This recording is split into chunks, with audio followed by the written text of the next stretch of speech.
ನೀವು FIR ಮಾಡ್ಬೇಕಂತ ಮನವಿ ಕೊಟ್ರೆ ಕೋರ್ಟ್ ಹೇಳುತ್ತೆ FIR ಮಾಡ್ಕೊಳ್ಳಿ ಅಂತ. ಮೊನ್ನೆ ಇಲ್ಲೇ ನಾವು ಪಂಚಾಳ್ ಅವರ FIR ಅನ್ನ ಅಂದ್ರೆ ಅವ್ರ ವಿರುದ್ಧ FIR ಅನ್ನ ಅಲ್ಲಿ ರೈಲ್ವೆ ಪೊಲೀಸ್ ಸ್ಟೇಷನ್ ಅವ್ರು ರಿಜಿಸ್ಟರ್ ಮಾಡಿದ್ರು. 4 ಜನ ನಮ್ಮ ಮುಖಂಡರ ಅವರಿಗೆ ಕೊಲೆ ಬೆದರಿಕೆ ಹಾಕಿ ಕೊಲೆ ಮಾಡುವಂತ ಒಂದು ಸಂಚನ್ನ ನಡೆಸಿದ್ದಾರೆ. ನಾಚಿಕೆ ಆಗ್ಬೇಕು ಅವರಿಗೆ.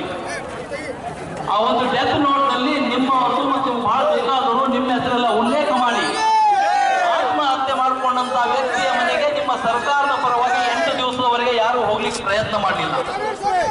ಇವತ್ತಿಗೂ ನೀವು ಹೋಗಿಲ್ಲ, ಕೇವಲ ಪತ್ರಿಕೆಗಳಲ್ಲಿ ಮೀಡಿಯಾದಲ್ಲಿ ಹೇಳಿಕೆಗಳನ್ನು ಕೊಡ್ತಾ ಇದ್ದೀವಿ. ಪ್ರಿಯಾಂಕಾ ಖರ್ಗೆ ಅವರಿಗೆ ಒಂದ್ಸಲ ವಿನಂತಿ ಮಾಡ್ತೀನಿ, ರಾಜೀನಾಮೆ ಅಂತ ನಾವು ಕೊಡಿಸ್ಲಿಕ್ಕೆ ಅಚ್ಚೆ ಹಾಕ್ತೀವಿ ಭಾರತೀಯ ಜನತಾ ಪಕ್ಷದ ವತಿಯಿಂದ.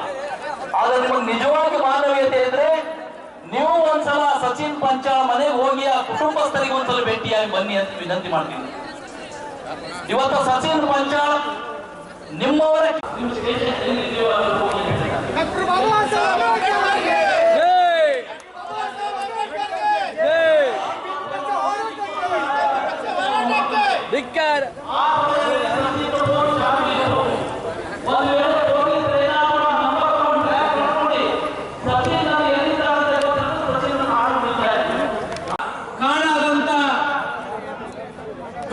ರಾಜು ಕಪ್ನೂರು ಇನ್ನೂತನ ಪೊಲೀಸ್ ಇಲಾಖೆ ಅಧಿಕಾರಿಗಳು ಅವರನ್ನ ಇನ್ನೂ ಬಂಧಿಸಿಲ್ಲ. ಉಲ್ಲೇಖ ಇದೆ ಇಲ್ಲಿನ ಸಚಿವ ಬಗ್ಗೆ, ಪ್ರಿಯಾಂಕ್ ಖರ್ಗೆ ಅವರ ಬಗ್ಗೆ ಕೂಡ. ಅವ್ರು ಹೇಳ್ತಾರೆ ನನಗೆ ಇದಕ್ಕೆ ಸಂಬಂಧ ಇಲ್ಲ ಅಂತ. ಈಗ ತಾನೇ ಎಲ್ಲರೂ ಉದ್ದೇಶ ಮಾತಾಡೋ ಈಶ್ವರಪ್ಪ ಅವ್ರ ಬಗ್ಗೆ ಮಾತಾಡಿದ್ರು. ಆ ಪ್ರಕರಣದಲ್ಲಿ ಏನಾಯ್ತು ಅದನ್ನು ನೆನಪಿಸಿಕೊಂಡು ಇಲ್ಲಿನ ಸಚಿವರು ರಾಜೀನಾಮೆ ಕೊಡಬೇಕು. ಯಾಕಂದ್ರೆ ಒಂದು ಬಡ ಕುಟುಂಬ, ಈ ಕಡೆ ಸಾಕಷ್ಟು ನಾಯಕರು ಈ ಹತ್ಯೆಯನ್ನು ಖಂಡಿಸಿ ಸಾಕಷ್ಟು ಮಾತಾಡಿದ್ದಾರೆ.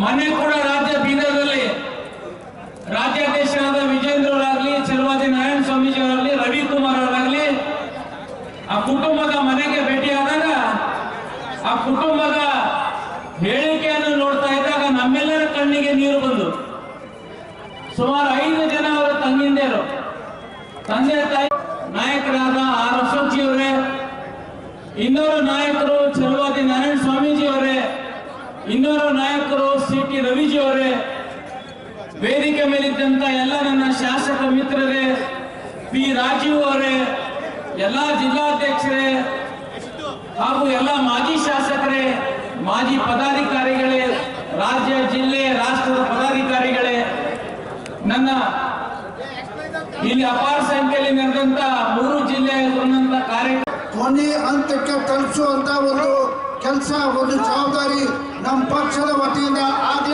ಆಗ್ಲೇಬೇಕಂತಂದು ಈ ಸಂದರ್ಭದಲ್ಲಿ ಹೇಳಿ ಇವತ್ತು ಅವಕಾಶ ಮಾಡಿಕೊಟ್ಟಂತ ಎಲ್ಲ ಮಾನ್ಯರಿಗೆ ವಂದನೆಗಳನ್ನು ಹೇಳಿ ನಾನು ಮಾತನ್ನು ಮುಗಿಸ್ತೇನೆ. ಧನ್ಯವಾದಗಳು.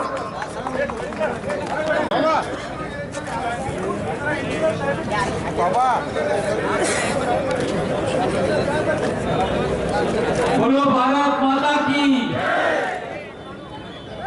बोलो भारत माता की। डॉक्टर बाबा साहेब अंबेडकर ಅವರಿಗೆ ಇವತ್ತಿನ ಸತೀಶ್ ಪಾಂಚಾಳ್ ಅವರ ಆತ್ಮಹತ್ಯೆ ಪ್ರಕರಣ, ಆತ್ಮಹತ್ಯೆ ಎಂಬುದು ನಾನು ಹತ್ಯೆ ಪ್ರಕರಣ